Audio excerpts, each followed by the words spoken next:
April 1241, Western Poland. The greatest military machine the world had ever seen was about to collide with the flower of European chivalry. What happened over the next 3 days would shatter the myth of European invincibility and leave a scar on the collective memory of Christendom that would last for centuries. The Mongols had come. To understand the magnitude of this catastrophe, we must first understand who these Mongols were. They were not the barbaric horde that European chroniclers would later describe. They were the inheritors of Genghis Khan's revolutionary military system, a force that had conquered from the Pacific Ocean to the borders of Europe in just 2 generations. Every Mongol warrior could ride before he could properly walk. He could shoot a bow with deadly accuracy at full gallop. He could survive on mare's milk and dried meat for weeks, covering distances that European armies thought impossible. By 1241, the Mongol Empire stretched from China to the gates of Europe. The great cities of Central Asia had fallen. The Islamic world's most powerful kingdoms had been crushed. The supposedly impregnable Great Wall of China had proven useless. Now, under Batu Khan, grandson of Genghis Khan himself, 2 months, 30,000 of the most disciplined warriors on earth had already devastated Kiev, the jewel of the Ruslands, and torn through Hungary like a tornado through wheat. The Mongol invasion of Europe was not random violence. It was a carefully orchestrated campaign of conquest. Batu Khan had divided his forces. One army ravaged Hungary. Another moved through Poland, systematically destroying any force that could threaten the Mongol flanks. They had already burned Lublin, sacked Sander, and left Kiev a smoking ruin. Now they turned towards Siscia, one of Poland's richest duchies. Duke Henry II of Silesia, called Henry the Pious for his devotion to the church, knew what was coming. He was no fool. Desperate messages had arrived from the east, each more terrifying than the last. Entire cities reduced to ash in single days. Populations massacred down to the last child. Armies that had stood for centuries obliterated in hours. The messages spoke of devils on horseback who fought with supernatural coordination, who appeared from nowhere and disappeared like smoke. But Henry was no coward. He was a veteran commander who had fought in numerous campaigns. More importantly, he understood that if the Mongols were not stopped here, all of Europe lay open before them. He sent urgent messages across Poland, Moravia, and the German states. The response was unprecedented. The Knights Templar, those legendary warrior monks who had fought in the Crusades, answered the call. The Teutonic Knights, fresh from their campaigns in the Baltic, marched south with their heavy cavalry. Polish nobility from across the fragmented kingdom put aside their feuds and gathered their retinues. Duke Mieszko of Opel brought his entire force. Moravian infantry marched north. Even gold miners from the rich Silesian mines, men who had never held a sword, volunteered to defend Christendom. Contemporary chronicles written by terrified monks claimed 100,000 men stood ready to face the Mongol threat. This was almost certainly an exaggeration born of fear and hope. Modern historians studying the logistics and population records suggest the real number was closer to 25,000 or 40,000. But even that smaller figure represented one of the largest European armies of the medieval period. To put this in perspective, William the Conqueror had conquered England with perhaps 10,000 men. The largest armies of the Third Crusade barely exceeded 30,000. Against them stood perhaps 20,000 Mongols, 2 Tumans under the command of Bar and Kadan. The Europeans had numerical superiority. They had heavier armor, the finest metallurgy in the world at that time. They had the blessing of the Pope. They had God on their side, or so they believed. They would need all of it, and it would not be enough. The Mongol commanders, Bar and Kadan, were not the barbarians of European imagination, but military geniuses trained in the art of war since childhood. Bidar was a grandson of Genghis Khan, raised in the tradition of the great conqueror. Kadan was the son of Ugai Khan, the great Khan himself. These were not mere raiders, but strategic thinkers who had studied European tactics for years through their intelligence network. Yes, the Mongols had spies throughout Europe, often disguised as merchants. They knew exactly how European armies fought. The mounted knight was the tank of medieval warfare. Hundreds of pounds of man, armor, and horse concentrated into a devastating charge that could shatter any infantry line. But the Mongols also knew the weaknesses. Knights were slow, their horses tired quickly under the weight. They fought for personal glory, often breaking formation to pursue individual combat. Most critically, European armies depended on close combat, while Mongol doctrine emphasized killing the enemy before he could reach you. Day 1, April 7th, 1241. The European army advanced from Lanika in traditional formation, a sight that would have stirred any medieval heart. In the center rode the heavy cavalry, knights in chainmail and early plate armor, their helmets gleaming, lances held high. Each knight's armor alone cost as much as a village might produce in a year. Their war horses, massive destriazers bred for strength rather than speed, snorted and stamped, eager for battle.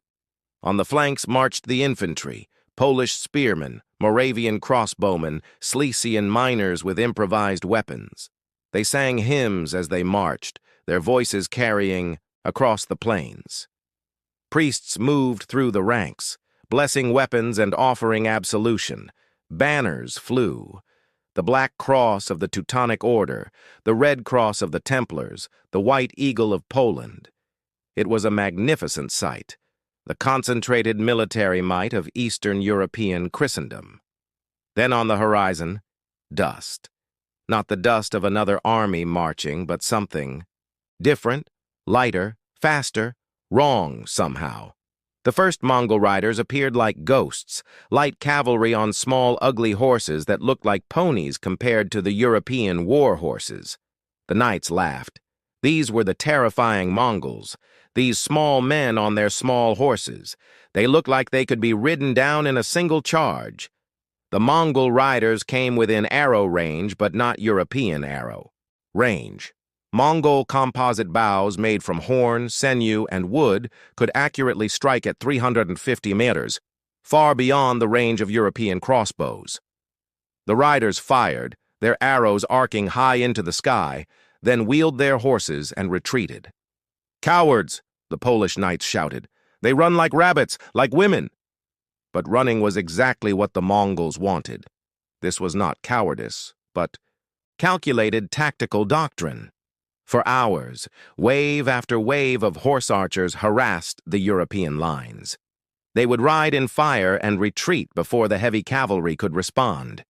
Each Mongol carried 60 arrows in their quivers with supply horses, carrying hundreds more. 20,000 men times 60 arrows equals 1.2 million projectiles. The mathematics of death. The Europeans raised their shields and endured, but the psychological effect was devastating. Knights were trained for glorious charges, for the clash of steel on steel for honorable single combat. Instead, they stood like targets while enemies they couldn't reach slowly bled them. Horses screamed as arrows found gaps in their armor. Men cursed as shafts penetrated mail at the joints. The infantry with less armor suffered even more. Duke Henry ordered his crossbowmen to respond, but it was futile. By the time they had cranked their crossbows for a shot, the Mongols were out of range. The Templars requested permission to charge. Henry refused. He knew that's what the Mongols wanted, to draw his forces out piecemeal and destroy them. But holding formation while being slowly shot to pieces was destroying morale. As the sun began to set on that first day, the true horror of Mongol warfare became clear. This would not be a glorious battle, but a grinding slaughter. By nightfall, hundreds of Europeans were dead or wounded. Men with arrows in their shoulders, legs, faces, horses had to be put down. The screaming of the wounded filled the camp. The Mongols had lost perhaps a dozen men, mostly from lucky crossbow shots. They made camp just out of sight, their signal fires twinkling like stars fallen to earth. All night, Mongol drummers beat their war drums, keeping the Europeans awake, fraying their nerves. Day 2, April 8, 1241. Dawn came blood red, an omen that even the priests struggled to explain away. The European army, exhausted from a sleepless night, formed ranks again. Many wounded men had died during the night, and morale was cracking. Arguments broke out between the Polish nobles and the Templar commanders about tactics. The Teutonic Knights demanded an immediate charge. Duke Mieszko of Oppen threatened to withdraw his forces if they continued to stand and be slaughtered like cattle. Henry knew he had to act. When Mongol riders appeared again at dawn using the same harassment tactics, he made a fateful decision. He ordered Duke Mieszko to lead a partial cavalry charge, not the entire force, but enough to drive off the horse archers and perhaps capture some for interrogation. 2,000 of Poland's finest knights thundered forward. The ground shook under the weight of their charge. Lances lowered, shields raised. They were an avalanche of steel and flesh. The Mongol light cavalry, apparently panicked by this display of force, turned and fled. The Europeans pursued their blood up, hungry for revenge after yesterday's humiliation. "We have them," Mieszko shouted. "Press forward. Glory to Christ. Kill them all." The pursuit stretched for miles. The European horses carrying armored men began to tire, but the Mongols always seemed just out of reach, occasionally turning to fire a few arrows, spurring the knights to greater effort. Some Polish nobles began to suspect a trap, but Mieszko, consumed with battle fury, pushed onward. It was exactly what the Mongols had been waiting for. The feigned retreat, the Mongols' signature tactic perfected over decades of warfare. As the Polish cavalry became strung out over miles of pursuit, their formation completely broken, the traps sprung with terrifying precision. Mongol heavy cavalry? Yes. The Mongols had heavy cavalry too, something the Europeans hadn't expected, emerged from hidden positions in the rolling terrain. Light cavalry units that had been circling unseen now closed in from all sides. Duke Mieszko realized his fatal error, but it was too late. His force was surrounded, cut off from the main army, isolated on the open steppe where European knights had no advantage. What followed was not a battle, but a systematic execution. The Mongols didn't engage in heroic close combat. They circled the trapped Europeans like wolves around sheep, pouring arrows into the mass of men and horses. When knights tried to break out, they were driven back by coordinated charges. When they stood still, they were shot to pieces. The Mongol heavy cavalry, when they did charge, did so only when the enemy was already weakened and disorganized. Duke Mieszko himself fought valiantly. Accounts say he personally killed a dozen Mongols before 5 arrows brought him down. His bodyguards made a last stand around his fallen body, singing death songs, but they were overwhelmed. Of the 2,000 knights who had charged, that morning, fewer than 200 made it back to Henry's camp. The survivors were traumatized, some driven mad by what they had witnessed. They spoke of demons who fought with supernatural coordination, who seemed to communicate without words, who killed without mercy or honor. One night his armor pierced by 7 arrows died repeating, "They are not men, they are not men." That night, the Mongols sent a message to Henry's camp. It was Duke Mieszko's head preserved in salt with a simple note in broken Latin. "Tomorrow, you. Day 3. April 9th, 1241. The day of annihilation." Henry's war council that morning was a scene of barely controlled panic. He had lost nearly a quarter of his army. The Moravian infantry were on the verge of desertion. Several Polish nobles had already fled during the night with their retinues. But Henry knew that retreat was impossible. The Mongols would run them down on the open plains. The only choice was to stand and fight, to make one last desperate battle. Henry chose his ground carefully, a field near the village of Leniki Pole, Lenica Field. It had a slight rise that would give his archers an advantage and a stream on one flank that would prevent encirclement. He arranged his forces in a defensive formation. The Templars and Teutonic Knights formed the center. These religious warriors would not flee. Polish knights took the right wing, the remaining infantry the left. Henry himself commanded the reserve. As the morning mist cleared, the Mongols appeared. But something was different. They weren't moving in their usual fluid formations. Instead, they seemed to be setting up strange devices, large pots or cauldrons mounted on wheels. The Europeans watched, puzzled. Were these some kind of cooking pots? Were the pagans performing some ritual? Then the battle began, and the true horror of Mongol innovation was revealed. The devices were Chinese gunpowder weapons, not cannons. Those were still decades away, but smoke generators.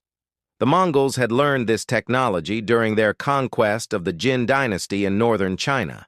As the European army advanced, the Mongols ignited these devices, creating massive clouds of thick, choking smoke that rolled across the battlefield. Within minutes, the IE, carefully organized European formation, began to dissolve. Men couldn't see more than a few feet. Commands couldn't be heard over the coughing and confusion.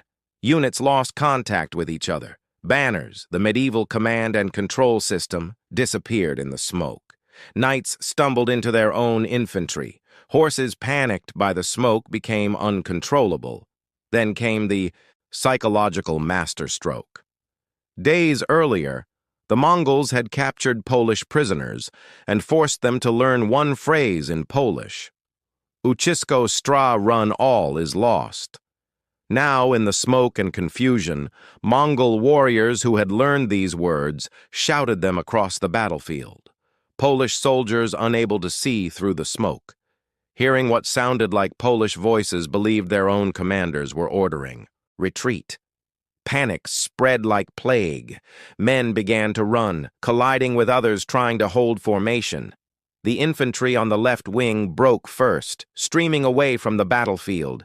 This exposed the center where the Templars and Teutonic Knights stood firm, but they were now isolated islands in a sea of chaos. The Mongols attacked with perfect coordination. How they maintained unit, cohesion in the smoke remains a mystery. Perhaps they used drums or horns at frequencies that cut through the chaos. Or perhaps they had simply practiced this tactic so many times that each unit knew its role by heart. Light cavalry struck from the flanks, pouring arrows into the confused mass. Heavy cavalry smashed into broken units, shattering them completely. The Knights Templar fought with the courage of men who believed they were earning martyrdom. Surrounded, outnumbered, unable to see their enemies until they were almost upon them. They stood in a circle and fought to the last man. Their Grandmaster Pondobon was found after the battle with 23 arrows in his body, his sword broken, surrounded by Mongol dead. The Teutonic Knights attempted to cut their way out, forming a wedge and charging blindly through the smoke. They actually broke through the Mongol lines only to find themselves in open country with Mongol cavalry in pursuit. They were run down one by one, their heavy armor becoming a death trap as their exhausted horses collapsed. Duke Henry, seeing his army disintegrating, made the fatal decision to try to rally his forces. He rode forward with his personal banner, trying to create a rallying point. For a moment, it seemed to work. Polish knights began to converge on his position. Then, a Mongol arrow fired by an unknown archer struck him in the armpit where his armor plates joined. He swayed in his saddle but stayed mounted, trying to continue fighting.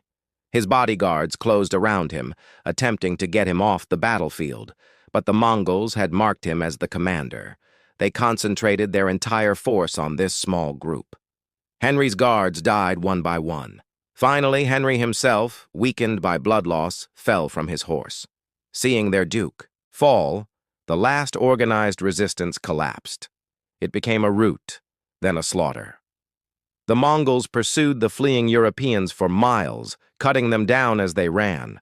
Armored knights threw away their armor to run faster. Proud nobles begged for mercy in languages the Mongols didn't understand or chose not to understand. Duke Henry, still alive but mortally wounded, was captured.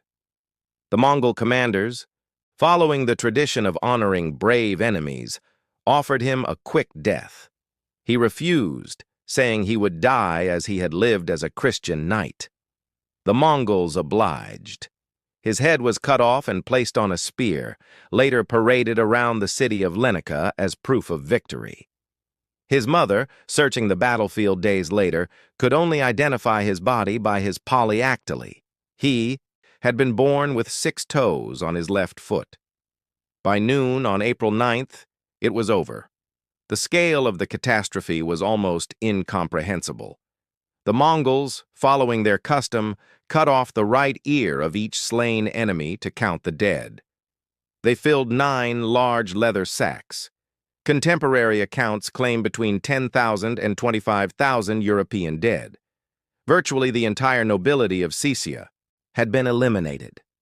The Templars and Teutonic Knights had lost so many brothers that it would take a generation to rebuild their numbers. Entire family lines that had ruled for centuries were extinguished in a single morning. The Mongol casualties, modern historians estimate less than 700 men, and many of those were from the heavy cavalry used in the final charges. The battlefield itself was a vision of hell. Bodies lay so thick that in places you could walk for hundreds of yards without touching the ground. Carrion birds circled in clouds so thick they blocked the sun. The stench could be smelled for miles. Local peasants would find bones in their fields for decades afterward. In just 3 days, a smaller Mongol force had completely annihilated one of the largest European armies ever assembled. But the Battle of Lenica was more than just a military defeat. It was a psychological catastrophe that shattered European confidence and changed the course of history. News of the disaster spread across Europe like wildfire. In Paris, King Louis Ned immediately began strengthening the city's walls and training his army in new tactics.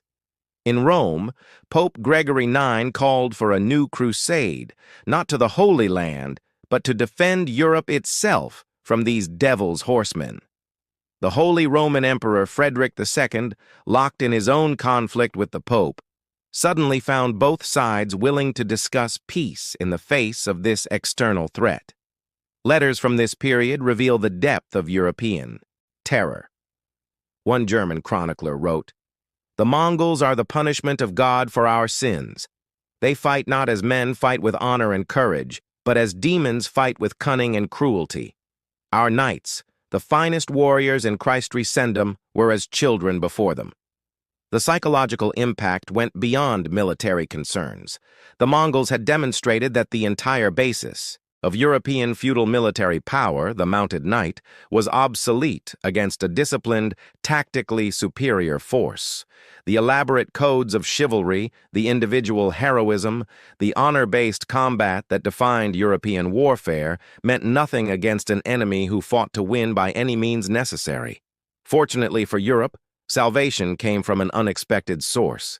In December 1241, 8 months after Legica, the great Khan Ugai died in Mongolia. He had been drinking heavily. Some sources suggest he was poisoned and died suddenly during a hunting trip. By Mongol law, all members of the royal family had to return to Mongolia to elect a new great Khun. Batu Khan, frustrated but obedient to tradition, withdrew his armies from Europe. The Mongols would never penetrate this far into Europe again. Political struggles in Mongolia, the vast distances involved, and the eventual fragmentation of the Mongol Empire meant that the threat gradually receded. But the lesson had been burned into European consciousness with fire and blood. The Battle of Legica forced a revolution in European military thinking. Within a generation, European armies began adopting combined arms tactics, improving their archery and developing early gunpowder weapons. The age of the mounted knights, absolute supremacy on the battlefield, was beginning its long, slow end. Professional armies would gradually replace feudal levies. Tactics and discipline would become more important than individual valor. Some historians argue that Lenica saved Europe by teaching it harsh lessons just in time. When the Ottoman Turks, inheritors of many Mongol military traditions, threatened Europe 2 centuries later, European armies were ready with combined arms, gunpowder weapons, and professional discipline. The Europe that faced the Ottomans was not the Europe that had faced the Mongols. The Mongols had taught Europe a lesson written in blood. Adapt or die, evolution through catastrophe, and they had taught it in just 3 days. Today, the Battle of Lenica is remembered differently by different nations. In Poland, it's a national tragedy, but also a source of pride. Their ancestors stood against impossible odds to defend Europe. In Mongolia, it's celebrated as one of the greatest tactical victories in military history. In military might worldwide,